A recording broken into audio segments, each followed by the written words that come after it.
The old people of Eldorwyn believed winter could hide anything. It buried forgotten roads beneath walls of snow. It swallowed entire forests beneath white silence. It erased footprints before sunrise and carried secrets from one season to the next, as though the mountains themselves had promised never to speak. But there was one secret even winter could not keep forever. Every morning, long after the blizzards had passed through the Frostveil Mountains, fresh footprints appeared outside a lonely cave high above the kingdom. One set belonged to a young woman who should have turned back weeks before. The other belonged to something so enormous that no hunter dared follow its trail. Smoke rose from that cave every evening. A small fire refused to die. The villagers whispered that she had lost her mind. The soldiers claimed a monster had bewitched her.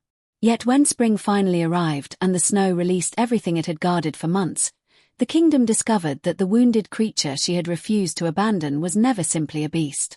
And the quiet kindness of one ordinary healer had been protecting the last hope of an entire kingdom. Far beyond the rivers and wheat fields of southern Eldorwyn, where the land slowly climbed toward the towering Frostveil Mountains, stood the little village of Briar Glen. It was the kind of place where every chimney was known, every face greeted by name, and every family carried stories older than the stone cottages they lived in. The winters there were long. Long enough for children to forget the smell of wildflowers before spring returned. Long enough for wolves to leave no tracks because even they sought shelter from the mountain storms. Every autumn the villagers prepared in the same careful rhythm. Firewood was stacked beneath covered sheds. Salted meat hung inside cool stone cellars. Herbs dried from wooden beams above every fireplace. No one wasted daylight. Winter always arrived sooner than expected.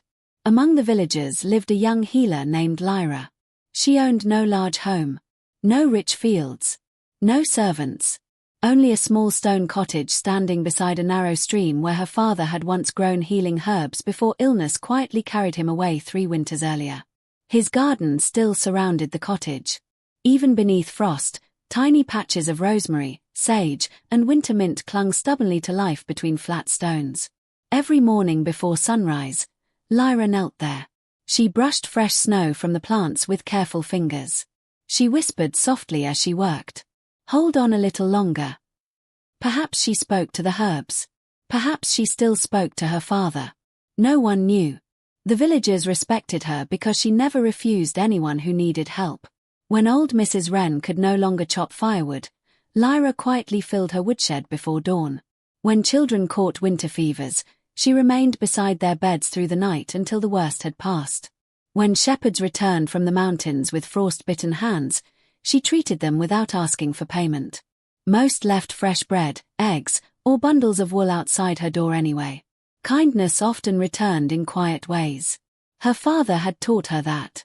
"Never count what you give," he used to say while crushing herbs inside his wooden mortar. "Count how many people smile because you stayed." She remembered those words every day. Even now. Especially now. The Frostveil Mountains watched over Briar Glen like ancient giants. Their snow-covered peaks remained hidden behind grey clouds for most of winter. The villagers believed spirits lived there. Others claimed forgotten kings still slept beneath the mountains. But the oldest stories spoke of something else. The guardian wolves. Long ago, before castles ruled the valleys, great wolves had protected the kingdom beside its rightful kings. Not as pets. Not as servants. As equals. Together they guarded mountain roads, rescued lost travelers, and defended villages whenever darkness crossed the land. Then one winter, they disappeared. No battles. No farewell. Only silence. Years became decades. The stories slowly became legends. The legends became bedtime tales. Eventually people stopped believing they had ever been real. Only the oldest elders still lowered their voices whenever someone mentioned wolves. "They left because we forgot our promises," one grandmother often whispered. Children laughed. Adults changed the subject. Life continued. Late one icy afternoon, Lyra packed her leather satchel before leaving the village. Inside she carried dried herbs, clean linen, a small iron knife, pine resin, and a loaf of dark bread wrapped carefully inside cloth.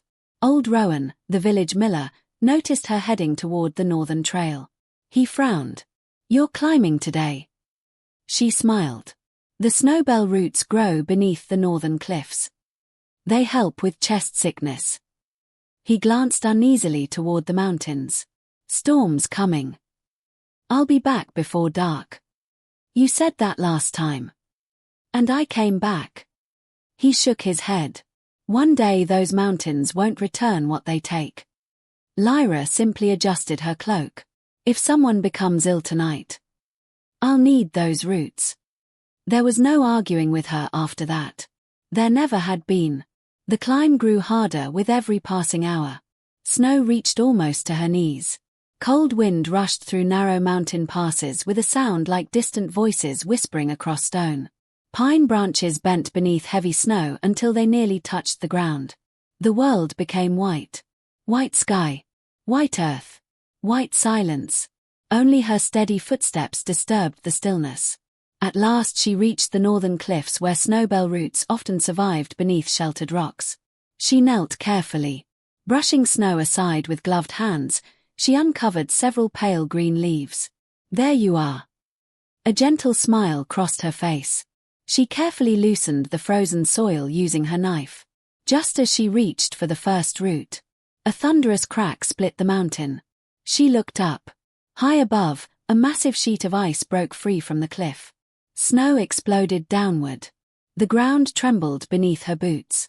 Lyra threw herself behind a boulder as the avalanche roared past, swallowing everything in a storm of white. For endless seconds, there was only deafening noise. Then, silence. Snow drifted gently through the air once more. Her breathing came fast. She slowly stood. The landscape had changed completely. Several ancient pines had been torn from the mountainside. Great slabs of stone lay scattered where the trail had once been. She started toward safer ground. Then stopped. Something black lay half buried beneath shattered rock. At first she assumed it was another fallen tree. Then it moved. Very slightly. Lyra stared. The creature was enormous. Larger than any bear she had ever imagined. Its thick black fur was coated with ice and snow. One foreleg remained trapped beneath broken stone. A long iron spear had pierced deep into its shoulder. Dark blood stained the snow beneath its body. Its breathing came slowly, painfully. Each breath rose into the freezing air like fading mist. Her heart began pounding. She should leave. Every sensible thought urged her to run. The creature opened one eye. Golden. Not wild. Not furious. Only tired. So deeply tired. For one impossible moment. It looked less like a beast, and more like someone who had been carrying pain for far too long. The wind howled across the cliff. Snow gathered upon its motionless body. If she walked away, it would not survive the night. Lyra stood frozen between fear and compassion. She remembered her father's voice. A healer doesn't choose who deserves help. Slowly, very slowly, she stepped closer. The great beast watched every movement. Its chest rose and fell with heavy effort. It did not growl. It did not bare its teeth. It simply endured. Lyra stopped several steps away. Her hands trembled beneath her gloves. You've suffered enough. Her voice almost disappeared into the wind. I don't know what you are. But I can't leave you here. The creature blinked once. Snow continued falling across its broad back. Lyra carefully set down her satchel. She examined the trapped foreleg first. The stone pinning it weighed far too much for one person. Her eyes searched the shattered slope.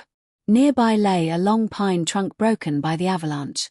She dragged it through the snow until her shoulders burned. Using it as a lever against a large rock, she pushed with every ounce of strength she possessed. The stone shifted. Barely. Again she pushed. Her boots slipped. Her hands bled through worn leather gloves. The rock moved another inch. The beast remained perfectly still, almost as though it feared frightening her more than it feared its own pain. Finally, with one desperate effort, the stone rolled aside. The creature slowly pulled its leg free.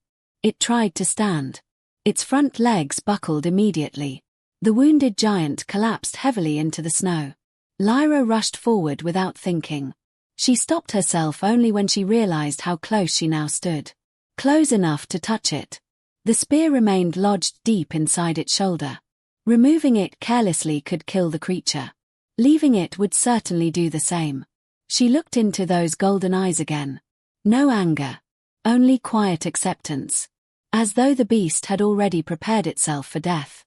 "No," she whispered. "Not today." The storm clouds gathered once more above the Frostveil peaks. Far below, hidden among the pines, two mounted hunters watched the distant scene unfold. One slowly lowered his spyglass. His face turned pale. "She's helping it." The older hunter crossed himself. "That's no ordinary animal." "What do we do?" The older man turned his horse toward the southern road. "We ride for Blackstone Keep." The commander must hear this. As their horses disappeared into the falling snow, Lyra tore a strip of linen from her own cloak and wrapped it around the beast's bleeding wound to slow the blood loss until she could move it. She had no idea that, at that very moment, riders were already carrying news of her impossible act to the cruelest man in the kingdom. And deep beneath the drifting snow, the wounded beast closed its golden eyes for the first time since the avalanche, not because it had surrendered to death, but because, after countless lonely winters, it had finally found someone who chose compassion before fear. Night arrived long before Lyra found the strength to move the wounded beast. The storm returned with a vengeance, sweeping across the mountains in thick curtains of snow that erased the world only a few steps beyond her reach. The wind screamed through the broken cliffs, driving icy needles against her face until every breath burned inside her chest. She looked from the darkening sky to the creature lying in the snow. If they remained where they were, neither of them would survive until morning. She scanned the mountainside with desperate eyes. Not far below the shattered cliff, partly hidden behind hanging sheets of frozen ivy, she noticed a narrow opening in the rock. It was little more than a crack, but warm air drifted faintly from within. A cave. She hurried toward it, pushing through waist-deep snow before stepping inside. The chamber stretched farther than she expected. Its ceiling rose high overhead, lined with old stones shaped by centuries of dripping water. Dry earth covered most of the floor instead of ice, and the cave curved inward, protecting it from the mountain wind. It was shelter. Real shelter. She hurried back. The beast had not moved. Its breathing had grown even slower. Lyra swallowed the fear gathering in her throat. "We're almost there." She spoke softly, more to keep herself brave than because she expected the creature to understand. She cut long strips from a fallen pine branch and tied them together with rope from her satchel, making a rough sled. It was uneven and fragile, but it would have to do. Every step became a battle. She pushed. She pulled. The sled caught beneath buried stones. Her boots slipped on hidden ice. Several times she collapsed into the snow, her arms trembling from exhaustion. Still she stood again. Little by little, she brought the enormous creature toward the cave. The beast never struggled. Whenever pain forced a low rumble from its chest, it pressed its muzzle into the snow instead of lashing out. It was as though it refused to frighten the only person trying to save it. Hours passed before they finally crossed the cave entrance. The moment the wind no longer reached them, the silence felt almost unreal. Lyra leaned against the stone wall, breathing hard. Her fingers had become so numb she could barely untie the ropes. Outside, snow continued falling. Inside, only the slow dripping of water echoed through the darkness. The first fire took nearly an hour to light. The wood she had gathered was damp from the storm. She shaved dry splinters from the center of fallen branches, cupped them between frozen hands, and struck flint again and again until a tiny spark finally caught. A thin ribbon of smoke curled upward. Then came flame. Small, weak, beautiful. Warm light danced across the cave walls. For the first time, Lyra truly saw the creature. Its black fur carried countless old scars beneath the fresh wound. Some were thin white lines nearly hidden by thick winter coat. Others looked deeper, older, as though iron had once cut through flesh long ago. No ordinary animal survived such wounds. Her gaze stopped at the spear buried in its shoulder. The shaft had broken during the avalanche, leaving only a short length exposed. She knelt beside it. "This will hurt." The beast opened one golden eye. It held her gaze. then slowly lowered its head. A quiet acceptance. She boiled water over the fire and washed the wound as gently as she could. The blood had nearly frozen around the iron. Removing it would tear flesh. Leaving it would poison the wound. She wrapped folded leather between the creature's teeth. Then gripped the broken spear. "Forgive me." With one swift pull, the spear came free. A deep growl filled the cave. Not one of anger. One of unbearable pain. Blood rushed from the wound. Lyra immediately pressed clean linen against it, her hands shaking beneath the force of the bleeding. "Stay with me." She packed crushed pine resin into the wound. Then healing herbs. Fresh bandages. Her own cloak became another blanket across its body. Minutes passed. The bleeding slowed. The great beast's breathing gradually steadied. At last it opened its eyes again. For one quiet heartbeat, neither of them moved. Then, with slow and careful effort, the creature lowered its enormous head until it rested lightly against the cold stone beside her boot. Not touching. Simply resting there. It was the closest thing to gratitude she had ever seen from a wild animal. A tired smile crossed Lyra's face. "We survived one night." Outside, the storm answered with another mournful howl. The days that followed settled into a quiet rhythm. Every morning before sunrise, Lyra left the cave carrying a woven basket across her shoulder. She searched beneath snow-covered pines for winter moss. She chipped frozen bark from healing trees. She gathered dry branches buried beneath thick evergreens where snow had not reached. Some days she found only enough food for herself. Those days she quietly divided it into 2 portions anyway. The beast always pushed its share back toward her. Every time. Every day. She always pushed it back. Neither one won those silent arguments. Eventually they shared. The cave slowly changed. The cold stone floor disappeared beneath woven pine needles. Bundles of herbs hung drying near the entrance. Smooth rocks became shelves. Clay bowls collected clean spring water dripping from the cave ceiling. She even found a cracked wooden stool washed into the mountains years before. It became her chair beside the fire. The lonely cave no longer felt abandoned. It felt lived in. Outside, winter tightened its grip. Snow buried entire trees. Ice covered the streams. The world beyond the mountains vanished beneath endless white. The beast healed slowly. After 2 weeks it managed to stand. Only for moments. Its injured leg trembled beneath its weight. It refused to put full pressure upon it.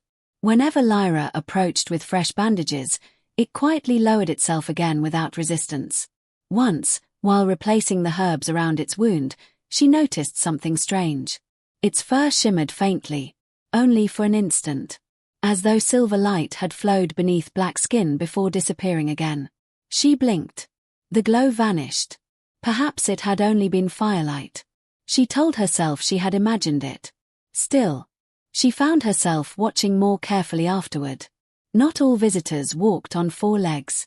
One snowy morning, Lyra stepped outside carrying an empty water bucket. A raven waited upon a nearby stone. Its feathers were darker than the winter sky. It tilted its head as she approached, then dropped something onto the snow. A handful of bright red mountain berries. Impossible. Those berries never survived winter. Before she could step closer, the raven spread its wings and disappeared into the white clouds. Lyra picked up the fruit. Fresh. Sweet. Recently gathered. She looked across the silent forest. Someone, or something, had wanted them fed. That night another surprise arrived. A distant howl echoed across the mountains. Then another. Then several more. The wounded beast slowly lifted its head. Its ears turned toward the cave entrance. It did not answer. Instead, it closed its eyes. Moments later, soft footsteps circled outside. Lyra carefully looked through a narrow opening between hanging rocks. 5 wolves stood beyond the cave. Grey. Large. Their thick winter coats blended almost perfectly into the snowy landscape. They never approached the entrance. They never growled. They simply sat beneath the falling snow. Watching. Waiting. When dawn finally arrived, they were gone. Only fresh tracks remained. The beast noticed them too. Something unreadable passed through those golden eyes. Relief. Sadness. Longing. Lyra could not tell which. Far below the Frostveil Mountains, inside the black stone walls of Blackstone Keep, warmth came not from kindness but from roaring fireplaces fed by endless timber. Lord Malrek stood before one of them, reading a report stained by melted snow. The two hunters knelt before him. "You are certain?" he asked without lifting his eyes. "Yes, my lord." The healer dragged it into a cave. Malrek folded the parchment. "And you saw the beast clearly?" The older hunter swallowed. It was enormous. Bigger than any wolf. Covered in black fur. Golden eyes. Silence settled across the hall.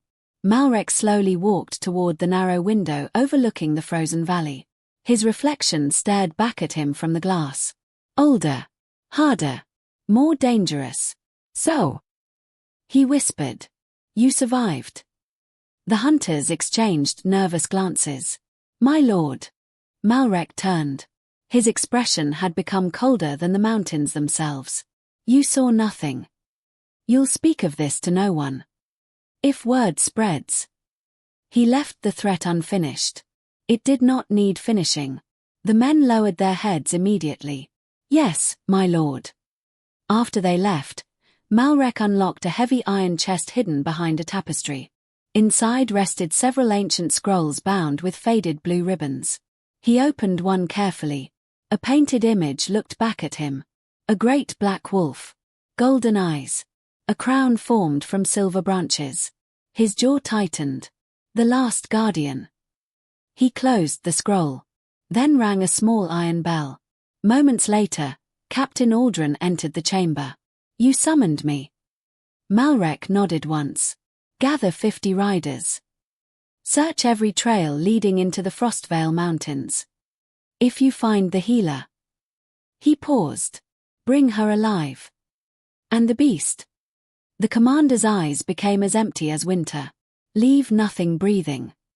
High above those marching soldiers, Lyra sat beside the cave entrance as snow drifted gently through the quiet morning.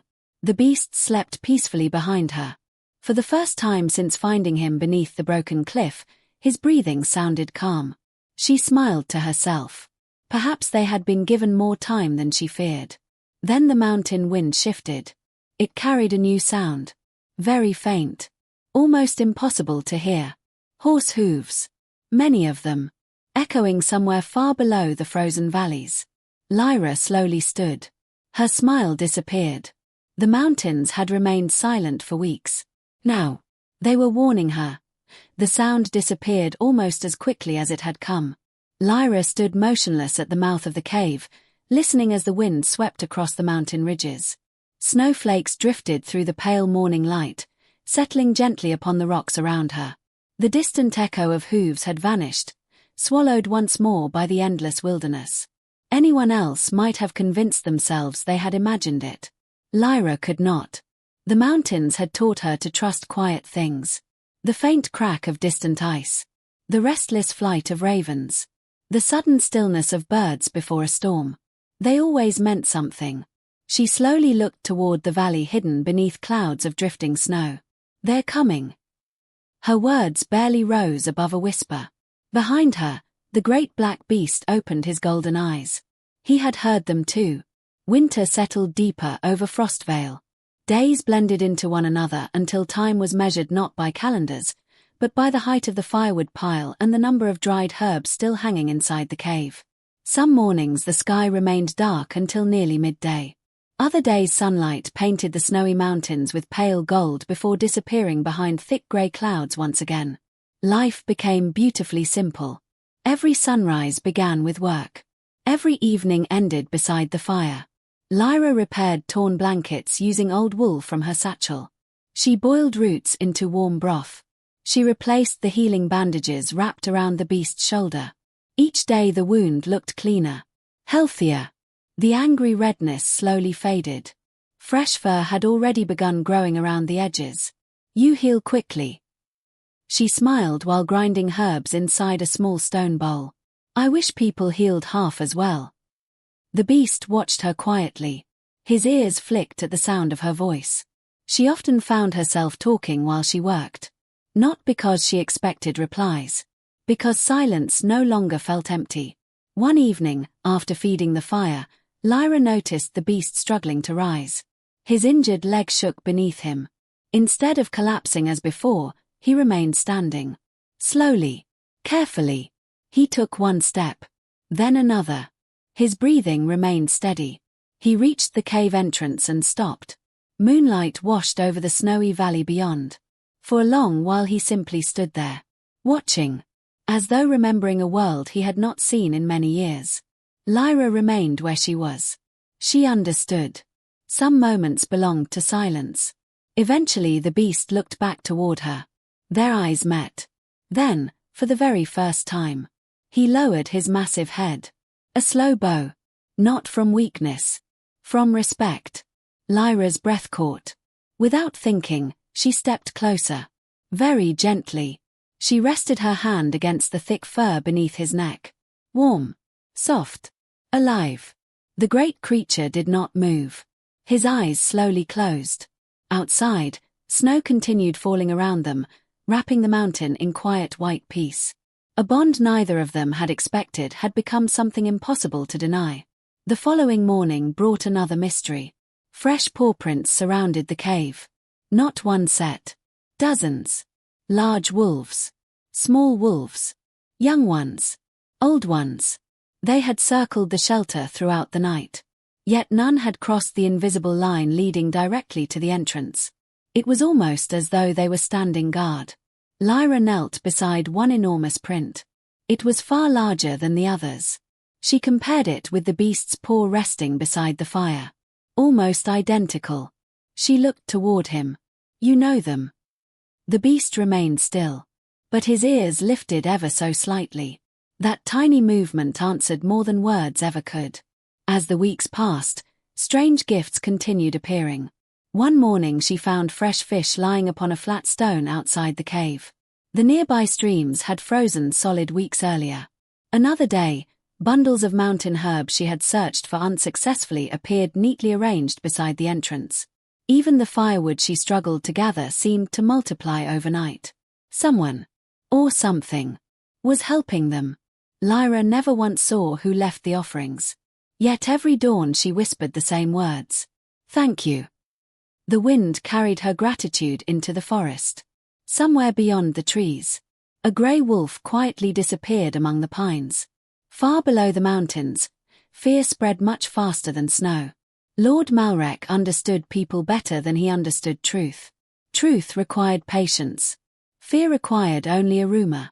Within days, whispers traveled from village to village. A monster had awakened. Shepherds claimed entire flocks had disappeared. Merchants insisted they had heard terrifying howls near the northern roads. A traveler swore he had seen glowing eyes watching from the mountains. Each story grew larger before reaching the next village. Most were lies. Some were completely invented. But frightened people rarely stopped to question fear. They simply passed it along. Soon mothers called children indoors before sunset. Hunters traveled only in groups. The forests became quieter than ever. Exactly as Malrek intended. One snowy afternoon Lyra finally ventured farther from the cave than she had in many days. Their food supplies had nearly vanished. She wrapped herself tightly against the wind and climbed toward an old pine forest where winter mushrooms sometimes grew beneath fallen logs. The mountain felt unusually still. No birds sang. No squirrels darted between branches. Even the wind seemed reluctant to disturb the silence. She found several mushrooms hidden beneath snow-covered bark. Just enough for another meal. As she reached for the last one, a sharp cry echoed through the trees. High, weak, painful. She hurried toward the sound. Near the edge of a frozen stream, a young mountain deer lay tangled between broken branches. Its hind leg had slipped into a narrow crack beneath the ice. Every attempt to escape only trapped it further. The frightened animal struggled wildly when Lyra approached. It's all right. She lowered herself slowly. I'm here to help. The deer continued trembling. Its frightened breaths filled the cold air with white mist. Carefully she broke away the frozen branches surrounding its leg. The ice cracked beneath her knees. Cold water rushed over her boots. Ignoring the freezing pain, she lifted the trapped leg free. The little deer stumbled backward. For one heartbeat it simply stared at her, then bounded into the forest. Lyra smiled despite the icy water soaking through her clothes. Another life saved. Another small kindness. She never noticed the pair of golden eyes watching quietly from deeper within the trees. The great black beast had followed her. Not because he doubted her. Because he had chosen never to let her walk the mountains alone again. That evening the cave felt warmer than usual. Not because the fire burned brighter. Because something had changed. As Lyra stirred mushroom soup over the flames, the beast approached carrying something carefully between his jaws. A smooth piece of polished wood. He placed it gently beside her feet. She picked it up. It had been carved long ago into the shape of a running wolf. The craftsmanship was beautiful. Every line remained graceful despite its age. She looked up in surprise. "You found this?" The beast blinked once. The little carving carried no value in gold. Yet somehow, it felt like the first gift he had ever chosen to give. Lyra smiled warmly. "I'll keep it forever." For the first time since she had met him, the corners of the beast's eyes softened. If wolves could smile, perhaps it looked something like that. Several days later, another storm arrived. This one was unlike the others. The wind roared so fiercely that snow blew sideways across the mountains. Entire trees groaned beneath the weight of thick ice. The cave entrance disappeared behind swirling white curtains. For 3 days neither of them could leave. Their firewood dwindled. Food became scarce. The air inside the cave grew colder with each passing night. On the 4th morning, the fire finally died. Darkness settled across the shelter. Lyra rubbed her hands together, trying to warm stiff fingers. She searched desperately through every bundle of wood. Nothing remained. Outside, the storm still raged. She wrapped her cloak tightly. "I'll find more." Before she reached the entrance, the beast stepped in front of her. His great body blocked the narrow opening. She frowned gently. "I have to." He remained still. Another blast of wind screamed outside. Snow rushed through the opening like powdered ice. Lyra finally understood. If she stepped into that storm, she might never find her way back. She sighed softly. "I suppose you're right." Returning to the center of the cave, she sat beside the cold ashes. The beast slowly lay beside her. His thick fur almost touched her shoulder. Warmth radiated from him like a living fire. Without hesitation, he shifted even closer. Not trapping her, sheltering her. Lyra leaned lightly against his side. Outside, winter tried to bury the mountain beneath endless snow. Inside, neither of them spoke. They simply shared the warmth they had left. Sometimes love begins with grand promises. Sometimes, it begins with surviving one impossible night together. Before dawn on the final day of the storm, the wind suddenly stopped. The silence that followed felt almost sacred. Then, a single howl echoed across the mountains. Another answered. Then another. Soon dozens of voices rolled through the valleys like waves crossing a frozen sea. The beast stood immediately. His ears lifted. His golden eyes shone brighter than Lyra had ever seen.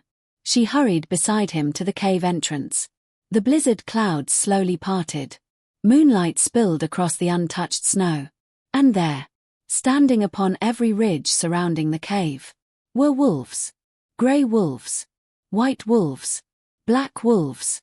Young hunters. Scarred elders. They stood shoulder to shoulder without moving, their eyes fixed upon the cave below. Not one growled. Not one approached. They waited in perfect silence, as though the entire mountain had gathered to witness the ending of winter. And somewhere beyond those countless watchful eyes, something ancient was finally beginning to awaken. No one moved. The mountain seemed to be holding its breath. Lyra stood at the mouth of the cave, the cold morning air brushing across her face while hundreds of wolves watched from the snowy ridges. The pale moon still lingered above the western peaks, slowly fading as the first color of dawn crept across the eastern sky. The wolves did not threaten. They did not howl again. They simply waited. Beside her, the great black beast stood taller than she had ever seen him before. His wounded shoulder had almost completely healed beneath the thick winter coat. The scar remained, but the weakness was gone. For the first time since she had found him beneath the broken cliff, he looked less like a dying creature, and more like a king who had simply forgotten his crown. Lyra looked from one silent wolf to another. What are they waiting for? The beast slowly stepped forward. The wolves lowered their heads together. Every one of them. The movement rolled across the mountains like a single wave. An invisible greeting. An ancient promise. Then the beast glanced back toward Lyra. His golden eyes held a quiet sadness. As though he knew something she did not. The sun finally touched the highest mountain peak. A single beam of warm light crossed the valley. It reached the cave entrance. Touched the beast. Everything changed. The black fur covering his body shimmered like ripples spreading across a still lake. Silver light flowed beneath it. Not reflected sunlight. Something alive. Something ancient. Lyra stepped backward. The ground beneath her boots trembled gently. The light grew brighter. The beast closed his eyes. His breathing deepened. Wind rushed through the valley although every tree remained perfectly still. The wolves surrounding the mountain lifted their heads. Together they released one long, powerful howl. The sound echoed from cliff to cliff until the entire Frostveil range seemed to sing. Stone cracked beneath centuries of ice. Snow slid gently from hidden ledges. The mountain itself seemed to awaken. The black shape before Lyra slowly began to change. His shoulders narrowed. His massive paws stretched into hands.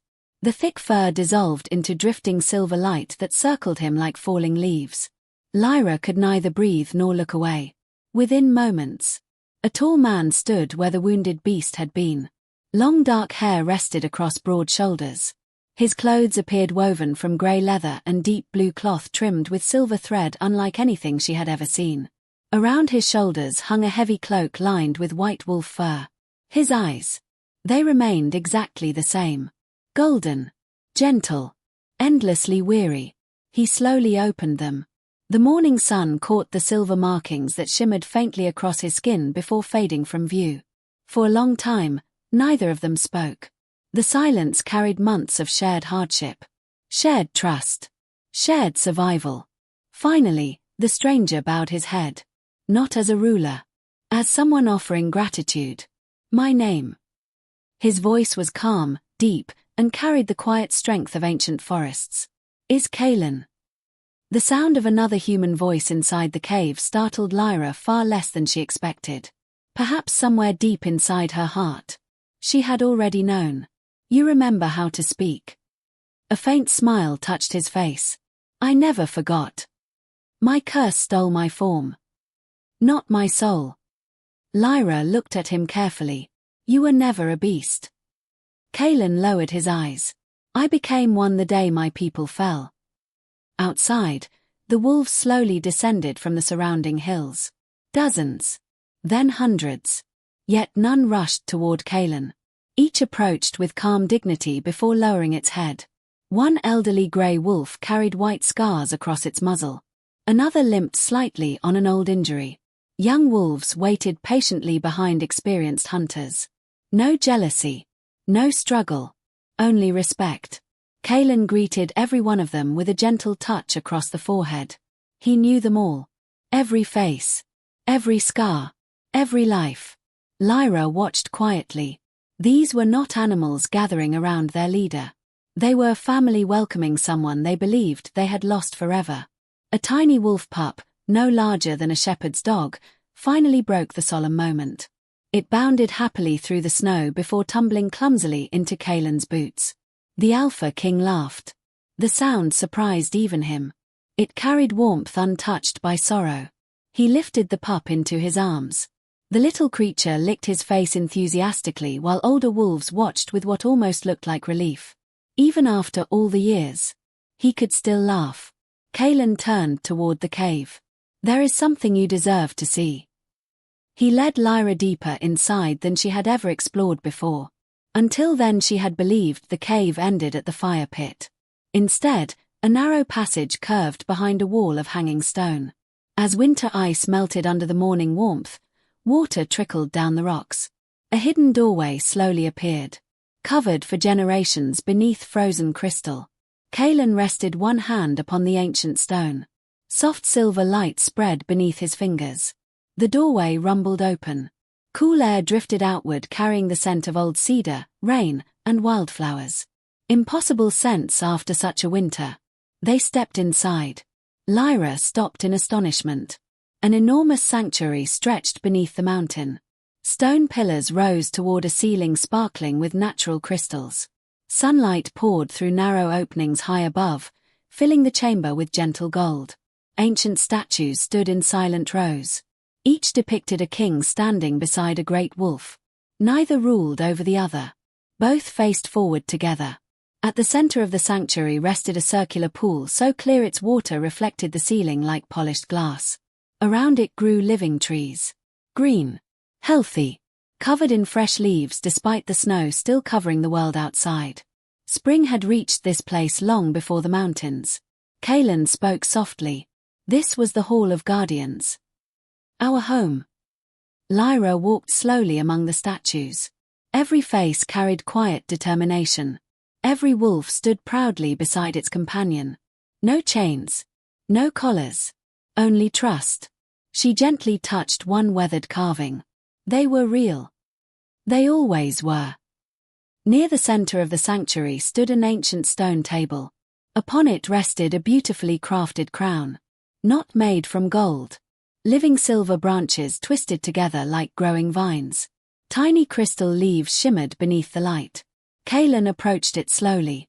He did not reach for it immediately. Instead he closed his eyes. I never believed I would see it again.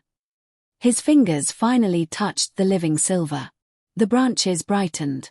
Almost instantly, every crystal within the sanctuary began glowing. The pool shimmered. The trees rustled although no wind entered the chamber. Outside, every wolf lifted its head once more. The mountain answered. Hidden valleys echoed with distant howls. Old magic flowed through Eldorwyn for the first time in many years. Lyra felt warmth spread through the stone beneath her feet. Not heat. Life. The kingdom itself seemed to breathe again. As the sanctuary awakened, memories long buried beneath silence finally found words. Kaelen looked toward the carved statues surrounding them. My family protected Eldorwyn for generations. We were never kings because we desired power. We ruled because the people trusted us to protect the balance between the forests and the kingdom. His expression darkened. Then Lord Malrek betrayed that trust. He walked slowly around the ancient pool. He was captain of the royal guard. My father trusted him. My mother welcomed him into our home. When enemies threatened the borders, it was Malrek who opened the gates. Lyra remained silent. Kaelen continued. He murdered my parents. The royal guardians fought until the last. The wolves carried me into these mountains before the castle fell. They believed they could save me. He looked toward his own reflection shimmering in the pool. But ancient magic demands sacrifice. To keep the last guardian alive. The elders bound my spirit to the form of a beast. The curse could only be broken if someone remained beside me through an entire winter. Not because of duty. Not because of reward. But because compassion proved stronger than fear. His golden eyes found hers again. You gave me back my life. Lyra slowly shook her head. I only refused to leave someone alone. A gentle smile crossed Kaelen's face. And that is why the magic chose you. The peaceful moment shattered. Rapid footsteps echoed through the sanctuary entrance. 3 grey wolves raced inside. Their breathing came hard. Snow clung to their thick coats. Each immediately bowed before Kaelen. One of them carried a torn strip of crimson cloth stained with soot. Kaelen's expression hardened before the wolf even reached him. He already understood. The animal placed the burned fabric at his feet. It bore the black falcon crest of Lord Malrek. Kaelen closed his hand around it. What happened? The oldest wolf released a low, urgent whine before turning toward the valley below. Lyra hurried outside. Far beyond the mountain ridges, dark smoke rose into the spring sky. Not one fire. Many. Entire forests were burning. Villages lay somewhere beneath those rising columns of smoke. Kaelen stepped beside her. His voice became almost a whisper. He found us. The wolves surrounding the sanctuary no longer stood peacefully. Every ear pointed toward the distant horizon. Every muscle tightened. The wind shifted. This time it carried not the scent of snow, but burning pine. And far below the mountains, thousands of armored soldiers were already marching toward the last sanctuary of the guardian wolves. The smell of burning pine spread across the mountains long before the flames came into view. It drifted through the sanctuary on slow currents of warm air, carrying with it tiny flakes of ash that settled upon the ancient stone floor like black snow. The crystal leaves woven through the Alpha King's living crown reflected the dark specks as they landed, reminding everyone inside that spring had arrived, but peace had not. The wolves grew restless. Some paced silently near the sanctuary entrance. Others climbed the cliffs overlooking the valley, watching distant columns of smoke rising beyond the forests. The youngest wolves stayed close to the older guardians, sensing danger they could not yet understand. Lyra stood beside the clear pool in the center of the sanctuary. Only yesterday its water had reflected sunlight and green leaves. Now drifting ash floated across its surface. Hope and fear had arrived together. Kaelen watched the smoke without speaking. The golden warmth that had returned to his eyes after breaking the curse slowly hardened into quiet determination. He had recovered his true form. He had found his people again. Yet the kingdom he had once sworn to protect was burning. One by one, wolves returned from every direction. They carried news without words. A scarred grey wolf limped into the sanctuary, his fur stained with soot. An old white she-wolf arrived moments later with fresh scratches across her shoulder. Another guardian gently nudged frightened wolf pups toward safety before lowering his head before Kaelen. Every report told the same story. Malrek's soldiers had crossed into the northern forests. Ancient shrines had been pulled apart stone by stone. Watchtowers built by forgotten kings had been burned. Villages that offered shelter to travelers found their grain stores destroyed. The commander was not searching for the sanctuary anymore. He was punishing the land itself. Kaelen closed his eyes. The forests are paying for my survival. His voice carried more sorrow than anger. Lyra stepped beside him. No. He looked at her. They're paying for his fear. Later that evening the leaders of every guardian pack gathered beneath the stone arches. No throne stood inside the sanctuary. Kaelen chose the same flat stone where he had once rested as a wounded beast. The oldest wolves formed a quiet circle around him. Lyra remained nearby, saying nothing. She felt like an outsider among ancient guardians. Yet none treated her as one. An elderly silver wolf approached slowly. Time had whitened his muzzle, and one ear had been torn long ago. His cloudy blue eyes rested gently upon Lyra. Without hesitation, he lowered himself before her. Then he bowed. The other wolves followed. The movement swept across the sanctuary until every guardian rested with lowered heads. Lyra stepped backward. You shouldn't. Kaelen smiled softly. They are not bowing because you healed me. They are thanking the woman who reminded us what we were protecting. She looked around the sanctuary. I don't understand. For years we waited for someone strong enough to break the curse. He slowly shook his head. We were waiting for someone kind enough. As darkness settled beyond the mountain, the council reached its decision. Several guardians urged Kaelen to remain hidden. The sanctuary's ancient magic could still conceal them for many months. Others argued that they should strike first before Malrek reached the mountain passes. Kaelen listened to every voice. He interrupted no one. Only after the last wolf finished did he finally speak. If we hide, villages will continue to burn. If we attack, the innocent will stand between us and the soldiers. Silence followed. Lyra looked toward the sanctuary entrance where ash continued drifting through the evening air. What if neither path is right? Every eye turned toward her. She hesitated only a moment. We go to the people. The villages. The roads. We let them see who the guardians truly are before Malrek tells them another lie. One young wolf lifted his head. Another slowly wagged his tail. Kaelen looked thoughtfully toward the mountains. He rules through fear. Lyra nodded. Then fear is the battle we must win. A slow smile appeared across the Alpha King's face. The council's decision had been made. Not by power. By compassion. At sunrise the sanctuary gates opened. The guardian wolves stepped into the waking world for the first time in decades.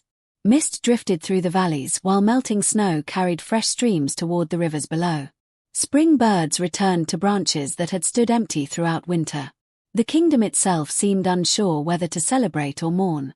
Kaelen walked at the front. Lyra beside him. The wolves followed in quiet formation. No banners fluttered above them. No armor shone in the morning light. Only paws against soft earth. The journey toward Eldorwyn had begun. Their first stop was a tiny farming village hidden beside a frozen lake. Smoke no longer rose from several cottages. Burned beams still smoldered where homes had once stood. Families worked silently among the ruins. A little boy struggled to drag a heavy bucket of water toward an elderly man whose injured leg prevented him from walking. Before Lyra could move, a large brown wolf stepped forward. The villagers froze. Several people reached for old hunting spears. The wolf ignored them. He gently gripped the bucket handle with his teeth and carried it the rest of the way. The old man blinked in surprise. The wolf placed the bucket beside him. Then quietly stepped back. Another guardian lifted a fallen roof beam trapping several frightened chickens. A white she-wolf nudged a crying child away from smoking ruins before returning to the edge of the village. No growls. No threats. Only help. The silence that followed felt almost sacred. The little boy slowly walked toward the brown wolf. His tiny hand trembled. He reached out. The wolf lowered his head. Small fingers disappeared into thick fur. A smile spread across the child's soot-covered face. His mother began crying. Not from fear. From relief. The first lie had fallen. Word traveled faster than the guardians themselves. Travelers carried impossible stories from village to village. The wolves repaired a bridge. They rescued children from the river. They shared hunted deer with hungry families. They never attacked anyone. Some refused to believe the stories. Others quietly hoped they were true. Every mile changed another heart. Lord Malrek received those same reports inside the royal fortress. He crushed the latest parchment in his hand. Lies. Captain Dorian remained standing before him. My lord, dozens of villages tell the same story. The guardians are helping them. They're turning people against us. Malrek slammed both hands onto the great oak table. Against us. His voice echoed through the chamber. I gave those people roads. Soldiers. Order. And they choose wolves. He turned sharply. Prepare another company. Burn every shrine bearing the old crest. If a village feeds the guardians, leave nothing standing. Captain Dorian hesitated. My lord. They're innocent. Malrek's eyes became cold enough to freeze fire. So were the guardians. The captain lowered his head. He understood. Mercy had no place inside the commander's heart. Days later the guardians reached the forest of ash. The name had once come from the silver bark covering its ancient trees. Now it came from smoke. Blackened trunks stretched toward the sky like broken pillars. The smell of burned sap lingered heavily in the air. Birdsong had vanished. Lyra walked slowly through the ruined woodland. She knelt beside a young fox trapped beneath a fallen branch. Its red fur was covered in ash. One front paw bled badly. She carefully lifted the branch away. The frightened fox tried to run but stumbled. Kaelen crouched nearby. Without speaking, he tore a strip from his own cloak. Together they wrapped the tiny leg. The fox looked from one face to the other, then disappeared into the surviving trees. Lyra watched it go. Life still wants to return. Kaelen nodded. So do our people. That evening they reached the Hill of Lanterns. Long ago travelers had lit small fires there to guide strangers safely through mountain fog. Now only broken stone pillars remained. Every lantern had been smashed. Kaelen knelt before one ruined pedestal. His fingers brushed soot from the carved stone. My father lit these himself. Lyra quietly gathered scattered pieces of bronze. Several wolves searched the hillside. An old guardian returned carrying the cracked glass from one forgotten lantern. Another found its iron frame beneath weeds. Without speaking, everyone began rebuilding. Humans. Wolves. Together. By sunset, one lantern stood once more upon the hill. Lyra lit the small flame. Its warm glow spread gently across the darkening valley. Travelers far below noticed the light. Some stopped walking. Others removed their hats. An old shepherd whispered, "I thought those lights had died forever." Hope had returned before any army reached the capital. Hope frightened Malrek more than wolves ever could. As reports continued arriving, anger gave way to desperation. He no longer cared how much of Eldorwyn survived. Only that he remained its ruler. He gathered nearly every remaining soldier beneath the royal banners. Steel covered the roads. War horses filled the fields. The march toward the capital began. One final battle would decide everything. Several miles away, Lyra and the Guardians overlooked the same road from a grassy ridge where the last patches of snow slowly disappeared beneath the warmth of spring. Thousands of soldiers advanced below. Their armor flashed beneath the afternoon sun. Dust rose behind them like a storm. Kaelen stood silently. He had enough Guardians to begin a war. Instead, he turned toward Lyra. "We still have time to avoid bloodshed." She looked down at the frightened villages lying between both forces. "We must." Without another word she stepped onto the road. Alone. Kaelen's eyes widened. "Lyra." She continued walking. Straight toward the advancing army. The Alpha King followed without hesitation. One by one. Every guardian wolf stepped from the forest. Not charging. Not hunting. Walking calmly beside the woman who had once refused to leave a wounded beast alone beneath the winter snow. Far ahead, soldiers stopped marching. Captain Dorian slowly raised his hand. The entire army fell silent. Across the open field, beneath the bright sky of the first true days of spring, the fate of Eldorwyn waited on a single choice. The army stood motionless. Thousands of soldiers filled the broad valley below the capital, their polished armor shining beneath the gentle light of spring. Spears formed endless rows of steel. War horses stamped nervously against the soft earth, their breath rising in pale clouds even though winter had begun its slow retreat. At the front of the royal army stood Captain Dorian. His hand remained raised, holding the entire column in place. Across the field, Lyra continued walking. She carried no shield. No sword. No banner. Only the worn leather satchel that had rested upon her shoulder through every season of her life. Beside her walked Kaelen. The living silver crown rested lightly upon his dark hair. Around them, the guardian wolves moved with quiet dignity. Not one bared its teeth. Not one growled. The silence unsettled the soldiers far more than any battle cry could have. The distance between both sides slowly disappeared. Boot after boot. Step after step. Until only a narrow stretch of grass separated them.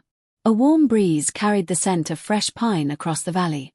Somewhere overhead, swallows circled beneath a bright blue sky. Spring had arrived. Yet the kingdom stood one frightened heartbeat away from war. Captain Dorian looked first at Lyra, then at the wolves. Finally his eyes rested upon Kaelen. Something in the Alpha King's face stirred an old memory.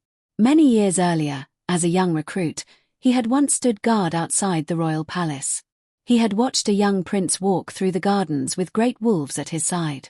The prince had smiled at every servant. He had stopped to help stable boys carry heavy buckets. He had thanked guards by name. Dorian had never forgotten that kindness. Now, though many winters had passed, The same golden eyes looked back at him. His grip around his sword slowly loosened. "It can't be," he whispered. Kaelen inclined his head. "No, it could not. Not while fear ruled this kingdom." Dorian lowered his weapon. "I remember you." The word spread through the front ranks like ripples across still water. Soldiers exchanged uncertain glances. If their captain recognized the stranger, who truly stood before them? A sharp trumpet blast shattered the quiet. The massive gates of the capital opened. Lord Malrek rode forward upon a towering black stallion draped in crimson cloth. Gold armor covered his broad shoulders. A scar crossed one side of his weathered face, making every smile appear twisted. Behind him marched royal guards carrying banners embroidered with a black falcon. He looked across the valley. His gaze settled upon Kaelen. For only a heartbeat. Shock crossed his face. Then anger buried it. "You should have died." His voice rolled across the field. "I nearly did." Kaelen answered calmly. "But kindness has a way of rescuing what cruelty cannot destroy." Malrek laughed. A hard, empty sound. "You speak of kindness while hiding behind beasts." Every guardian wolf remained perfectly still. Lyra stepped forward. "They have hidden behind no one. They protected those you abandoned." Malrek's eyes narrowed. "And who are you?" "A village healer." He laughed again. "The kingdom chooses a healer to lecture its ruler." "No," Lyra replied softly. "The kingdom is finally remembering the difference." Malrek lifted one armored hand. Several guards dragged 3 frightened villagers into the open. Their hands were bound. Among them stood old Thomas, a shepherd from the northern hills. Beside him trembled a young mother holding her little daughter. The child's face was streaked with tears. Malrek addressed the army loudly. "These traitors fed wolves. They sheltered enemies of the crown. They deserve death." The little girl buried her face against her mother's shoulder. Before another word could be spoken, a grey guardian wolf quietly stepped from Kaelen's side. Several soldiers raised their bows. The wolf ignored them. He walked directly toward the frightened child. Slowly, very slowly, he lay down upon the grass only a few feet away. His head rested between his paws. The little girl peeked through her tears. The wolf did nothing. He simply waited. After a long moment, the child stretched out one trembling hand. Her tiny fingers touched the thick grey fur. The wolf gently closed his eyes. A murmur swept through the gathered soldiers. Many had been told the guardians hunted children. Now they watched one comforting a frightened little girl while armed men held her prisoner. Truth had arrived without raising its voice. An elderly woman stepped out from the crowd gathered beyond the soldiers. She leaned heavily upon a carved walking stick. "I remember him." Her voice shook with age but carried clearly across the valley. Heads turned. She pointed toward Kaelen. "He gave my husband medicine during the Great Fever." Another voice answered. "A blacksmith. He saved my son after the river flood." Then another. "And the wolves carried my sister home when she was lost." One memory awakened another. One truth uncovered another. The valley slowly filled with forgotten stories. Stories Malrek had spent years trying to erase. Captain Dorian looked toward his commander. "My lord." "They know him." Malrek's jaw tightened. "They remember lies." "No," Dorian replied quietly. "They remember hope." Fury twisted across Malrek's face. "If fear no longer controls them," he hissed, "then blood will." He snatched a crossbow from one of his guards. Without warning, he aimed directly at Lyra. The bolt flew. Time seemed to slow. Kaelen moved instantly, but another figure reached her first. The elderly silver wolf from the sanctuary threw himself across Lyra's path. The bolt struck deep into his side. He collapsed heavily onto the grass. A cry escaped the gathered wolves. Lyra dropped beside him. Blood spread across his pale fur. The old guardian struggled to breathe. He lifted his muzzle one final time. His cloudy eyes found Kaelen. Then Lyra. A quiet peace settled over his face. He had protected both. His breathing stopped. The valley fell silent. Even the wind seemed unwilling to disturb the moment. Lyra gently rested her forehead against the old wolf's. A single tear slipped onto silver fur. He carried us through winter, she whispered, and gave us spring. Something changed among the soldiers. Not anger. Shame. They had watched an old guardian sacrifice himself to save an unarmed healer. No monster would have done that. Captain Dorian drew his sword. For one terrible heartbeat, everyone believed he meant to attack. Instead, he turned. He drove the blade point first into the earth. The sound echoed across the valley. One by one, other soldiers followed. Steel disappeared into the soft spring ground. Spears fell. Shields lowered. Helmets were removed. An entire army chose conscience over command. Malrek looked around wildly. "What are you doing?" No one answered. His power had always depended upon obedience. Now, it stood alone. Desperate, Malrek drew his own sword and charged toward Kaelen. Hatred had become the only thing left inside him. Kaelen did not draw a weapon. He simply stood waiting. As Malrek raised his blade, one of his own war horses stepped sideways in panic, frightened by its master's rage. The commander stumbled. His sword flew from his hand. It landed several yards away. He crashed to his knees before the ancient crown oak. The great tree towered above everyone, its branches stretching across the valley like welcoming arms. For centuries, every rightful ruler of Eldorwyn had sworn an oath beneath its leaves. Malrek had never done so. He had taken the throne by fear. Now fear abandoned him. He looked around. Not one soldier moved to help. Not one banner advanced. Only silence answered him. Kaelen slowly approached. He stopped a few feet away. "You took my home. You hunted my people. You filled this kingdom with fear." Malrek stared defiantly upward. "So kill me." Kaelen looked toward the villagers gathered nearby. Toward the wolves. Toward Lyra kneeling beside the fallen guardian. Finally he shook his head. "If I become what you were, then you win." He turned away. Justice belongs to the kingdom, not revenge. Village elders stepped forward. Captain Dorian joined them. Together they placed iron chains around Malrek's wrists. Not with triumph. With quiet certainty. His reign ended not through violence, but because no one believed his lies anymore. The weeks that followed transformed Eldorwyn. Burned villages rose again from blackened foundations. Guardian wolves helped pull fallen trees from ruined roads. Farmers left bowls of fresh water at the forest edge each morning. Children no longer feared distant howls. Instead, they smiled whenever they echoed through the evening hills. The ancient shrines were rebuilt. The Hill of Lanterns glowed once more. Travelers crossing the mountain roads found warm fires waiting for them after sunset. Life returned one careful day at a time. Kaelen was crowned beneath the crown oak. No grand palace surrounded the ceremony. Only open sky, flowing rivers, blooming wildflowers. Villagers stood beside nobles. Shepherds beside merchants. Children beside guardian wolves. When the living silver crown touched his head once more, every wolf across the valley lifted its voice. Their song rolled through Eldorwyn like spring rain after a long drought. Not a cry of victory, a song of home. When the celebration ended, Kaelen searched for Lyra. He found her where he had expected. Back at her father's little stone cottage. The herb garden had begun blooming again. Lavender swayed gently in the breeze. Fresh rosemary filled the air with its sweet scent.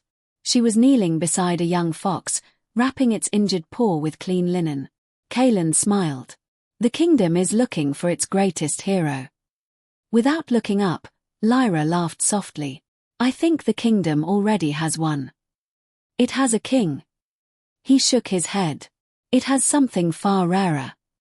She finally met his eyes. "A healer." "No." He stepped into the garden. A heart that never stopped believing someone was worth saving. For a long moment, neither of them spoke. Words were too small for everything winter had given them. A gentle breeze carried flower petals across the garden. One by one, wolves emerged quietly from the nearby forest. Grey, white, black, young, old. They settled peacefully among the wildflowers. Not guarding, not watching, simply resting. At home. Years later, travelers crossing the Frostveil Mountains often noticed something unusual every first morning of spring. Outside a small stone cottage surrounded by herbs, dozens of wolves gathered silently beneath the rising sun. They never frightened anyone. They never demanded anything. They simply waited until the cottage door opened. A kind healer would step into the garden carrying fresh bread and warm smiles. The wolves greeted her as family. Children who witnessed the scene often asked their parents why the guardians returned every spring. The elders always answered the same way. Because one winter, when the whole world saw only a wounded beast, she chose to stay. And sometimes the greatest kingdoms are not saved by swords, crowns, or armies. They are saved by one person who refuses to walk away from someone everyone else has already abandoned. As sunlight poured over the mountains and laughter drifted through the valley once more, the people of Eldorwyn understood a truth their ancestors had nearly forgotten. Kindness may seem small while the snow is still falling. But when spring finally arrives, it is kindness that brings the whole world back to life.